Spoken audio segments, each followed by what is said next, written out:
is up, YouTube? It is I, Clutch Marles, and I'm back. Yesterday, I got the engine out. We got the rest of the air conditioning unit out. Got everything from the dash out, headliners out. Let's go. You know, every car's got a story if you can, if it could talk, like this one. You know, she's got a broke tie rod, well, bent. Like, how'd that happen? Got the inside done. Started taking the body mounts out, and I'm realizing, like, you know, is this common for cop cars to have this kicker here, and then there's one up there on the upper? Like, never really noticed that on a non-cop car, but there's also it also has them on the passenger side. Ain't that right, Billy? I'm about to start getting ready for work, but tomorrow our goal is we're just going to push this out, and then we're going to use the cherry picker, and we're going to pick the body up, and I think we're going to use sawhorses and 4x4s. Just leave the body sitting out in the driveway, do all our framework, and then once we get that done, roll the frame back out, drop the body on it, and start putting the cage in. While the body's off, we're going to put a new rear end underneath it. We're going to use the Watts brackets. We'll get the upper A-arms and spindles swapped out. We'll get this stubbed off. Maybe start putting the bumper on and my plates. I think I get like a 14-inch long plate on each frame rail.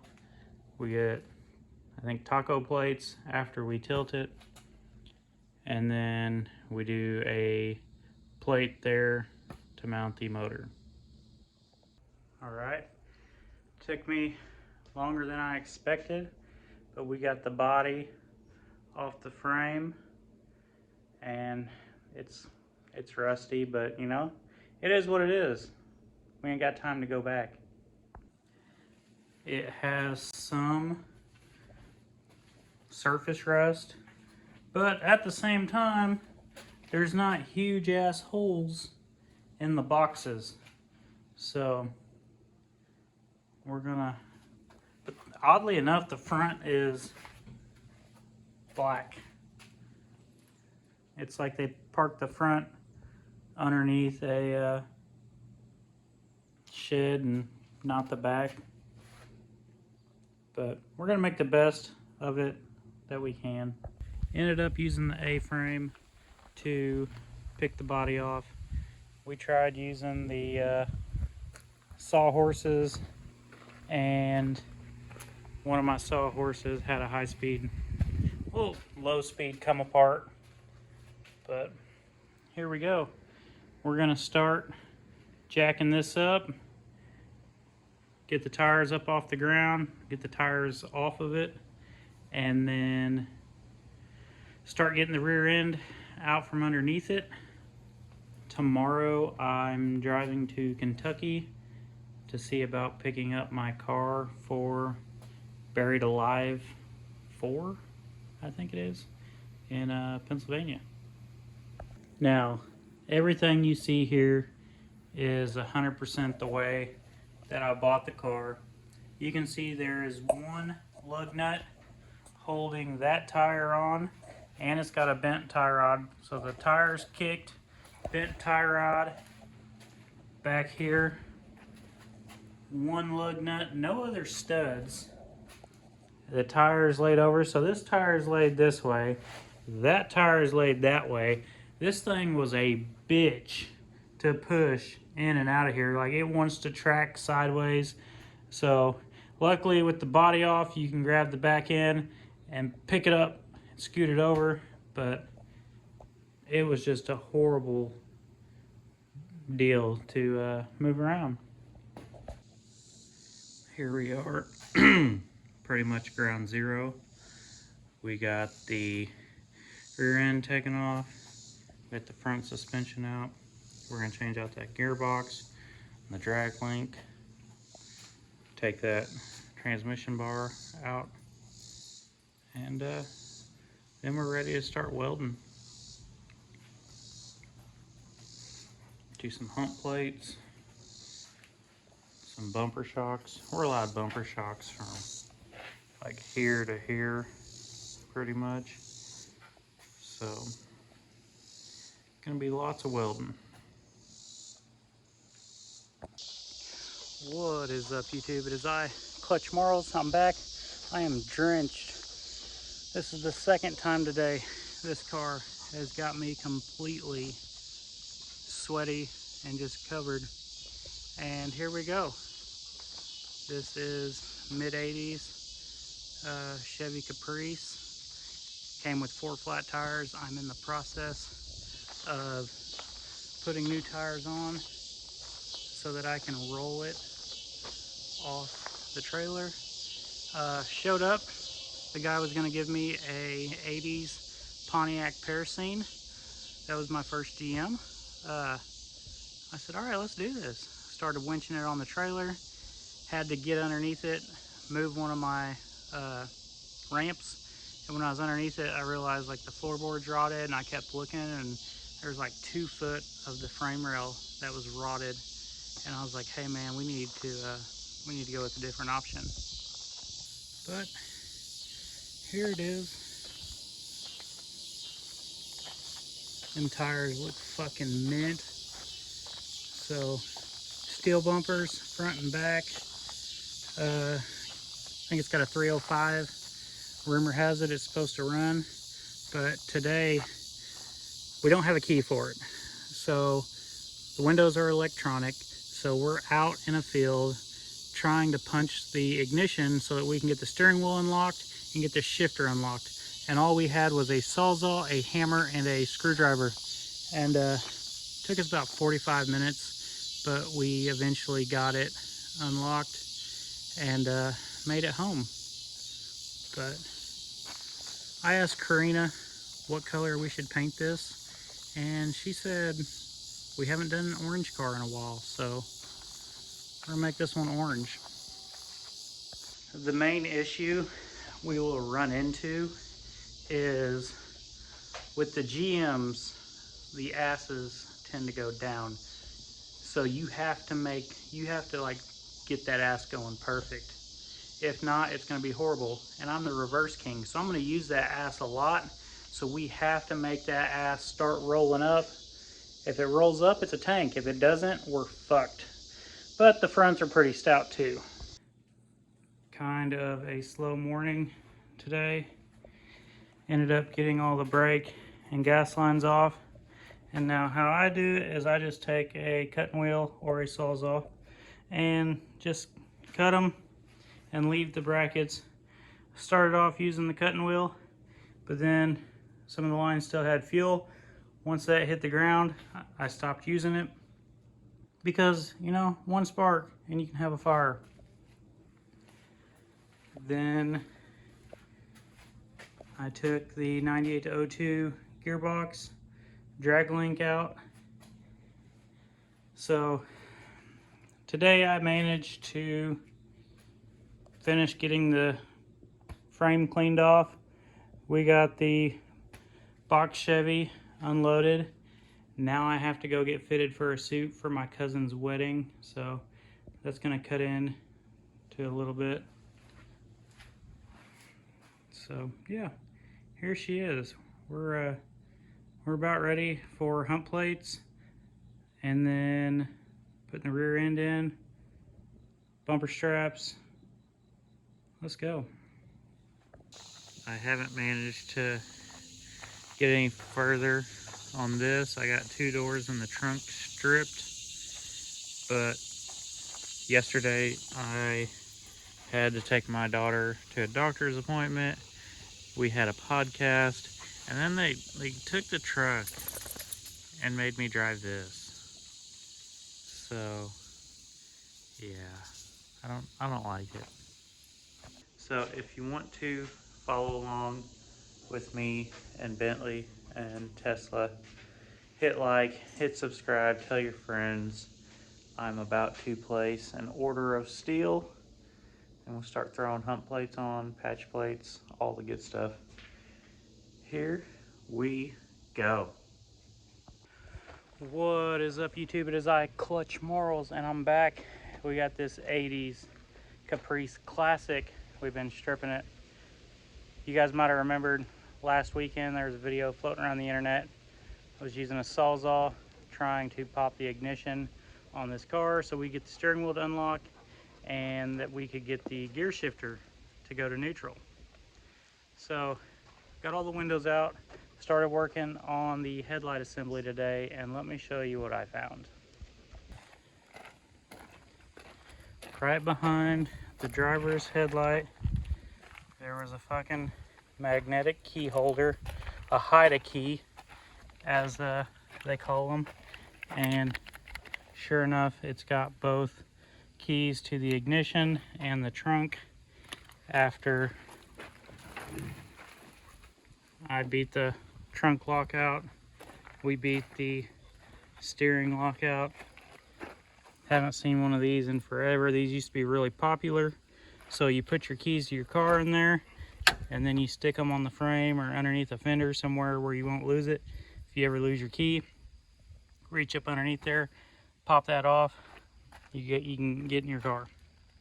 Works great too if you lock your keys in your car. But man, I ain't seen one of those in forever. Didn't even think to look.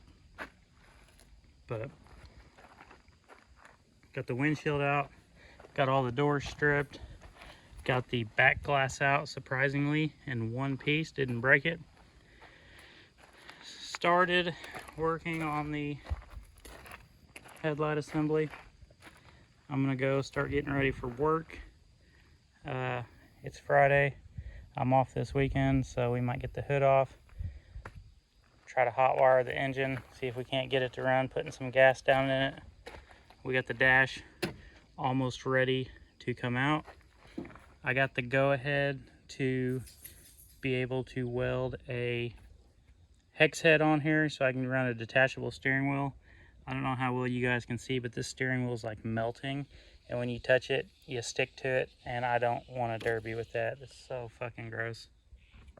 So here we have an 80s 305 that I picked up for $100 last year. The 5.0. So we will slap an intake and carb and all the water pump, all the good stuff on the front, and we're gonna put this in there. Not much to update on the 98-02 frame. We did put it on some sawhorses that we picked up from Home Depot, and the best part about it, on the sawhorses now the A-arms are chest height, so I can do my whole front suspension pretty much standing up.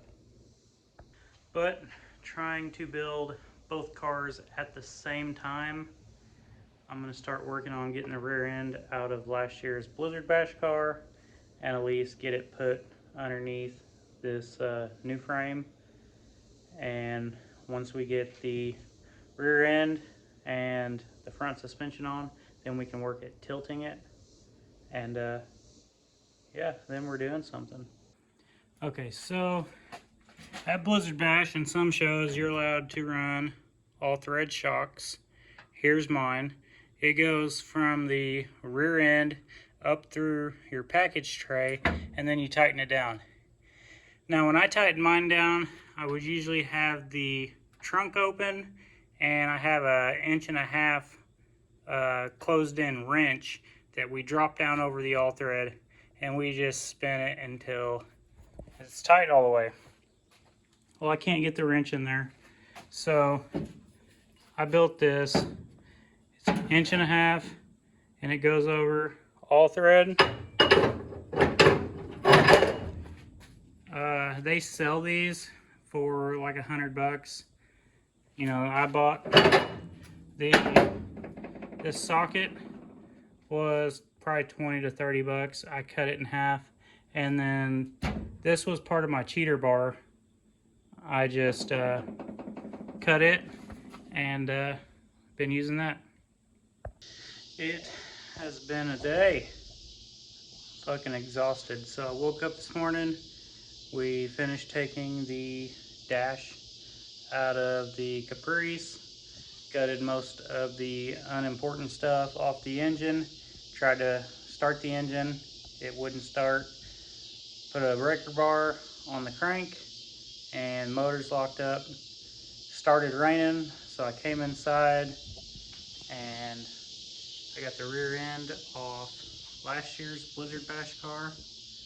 I dropped it down on some like $15 a piece moving dollies from Harbor Freight, and by myself in 60 seconds I moved it from one car diagonally to the other one. And if you guys have ever tried to move a posi-track rear end by yourself, you'll understand it's a fucking bitch. Usually I try to jack it up with my floor jack and just push it around with the floor jack, but this is definitely a game changer. We're making orange cars great again. Started getting the cage tacked in last night. Still need to do the dash bar. Maybe a center bar, I don't know. Yeah, definitely a center bar. Okay, it is currently 8:13 a.m. I am on second shift and I'm currently on my way. I'm gonna go drive hour and a half one way, hour and a half back. But I found myself a cradle for Blizzard Bash. You know, right now I'm borrowing a friend's, and I hate borrowing stuff from people. So this guy posted a cradle online, great price. He's selling out of Derby's, and he said today was the one day he was available all day, and the rest of the week he was available after 4 p.m. whereas I go to work at 4 p.m. So this was the one day we could make it happen, and I'd rather go ahead and get it out of my way. But last night I went and I found me some back rims for the GM. I think the guy said they came off a Nova or a Malibu, something like a 80s Chevy. And got the cage mostly tacked in the GM, and we started painting it orange. Let's go. There's my cradle for Blizzard Bash. She's definitely gonna get painted a different color, but I'm on my way home, gonna get this unloaded, get ready for work this evening. As I'm editing all of this video, I apologize for the cicadas and all that. You never really realize how loud they are, you know, after a while you just tune them out. But I'm trying to have an award-winning fucking YouTube channel, and all you guys are hearing is whatever. I apologize. I'll do better. You guys want to see me build a GM and a Ford at the same time? Hit the like button, hit subscribe, tell your friends. Got like 60 days for Pennsylvania, and I don't know, 90 days for Blizzard Bash, something like that. We're struggling, but I'm still attempting to do both. And with my truck being down, getting a new transmission put in it, yeah, we're hauling shit in a Chevy Equinox. So I'll see you guys next week.